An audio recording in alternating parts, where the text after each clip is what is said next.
পচা মাংসের টুকরোটাকে এখানে ফেলে দেই। আরে ভুটকি, তুই এখানে মাংসের টুকরোটাকে ফেলে দিলি কেন?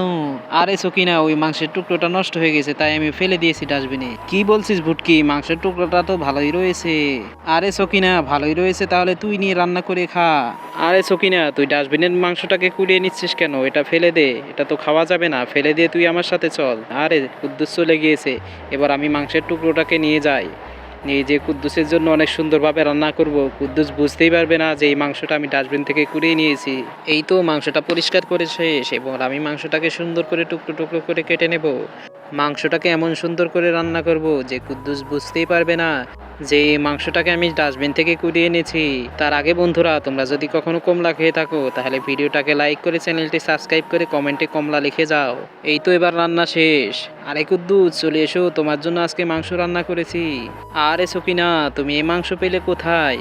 আরে কুদ্দুস, এই মাংসগুলো তো আমি সেই ডাস্টবিনের মাংসটাকে নিয়ে এসে অনেক সুন্দরভাবে রান্না করেছি।